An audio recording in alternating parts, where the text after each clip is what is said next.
Dopo la vittoria della settimana scorsa sul campo del Busale, Ventimiglia prova a scalare ancora la classifica ospitando un Serrerico reduce dello stop casalingo contro la Fezzanese e quindi affamato di punti. Gli ospiti iniziano la gara col piglio giusto, tenendo decisamente in mano il periodo del gioco. I padroni di casa invece paiono più attendisti. Al 24esimo è triste un tiro di fuori aria di Allegro che termina di poco a lato. Attorno alla mezz'ora inizia a farsi importante il pressing del Serrerico. Al Ventimiglia esce a fatica, ma al minuto 38 la prima vera conclusione rete per Felici, conclusione angolata che esce di poco, controllata da Fuselli.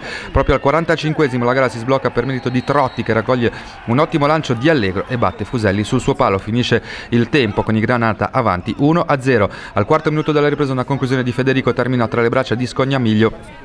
Al 53esimo arriva il pareggio del Serrerico a gran palla di traverso che taglia centralmente la difesa Granata e lo bascio, sempre lui, non dà scampo a Scognamiglio. Al 71esimo clamoroso errore della difesa Granata che consegna palla a traverso, ma altrettanto colossale l'occasione sprecata dall'attaccante solo davanti a Scognamiglio. Passano pochi minuti e una punizione di Morando esce di poco a lato. A 13 dalla fine una conclusione di Trotti viene deviata in corner e poi un minuto più tardi sul fronte opposto ci prova Ciccia. Scognamiglio blocca sicuro in una fase molto vivace di frazioni. Nei minuti finali il cala vistosamente il Ventimiglia, preme sull'acceleratore cercando il gol partita. All'83esimo ala di sinistro lascia partire una gran conclusione che sfiora l'attraverso. Un minuto dopo è Fuselli a dire di no a Trotti con un intervento decisivo. 85esimo Alfonso Rea impegna ancora Fuselli. Nonostante il forza in finale dei padroni di casa la gara finisce 1-1. Probabilmente è giusto così, tutti allegri e felici come i giocatori del Ventimiglia.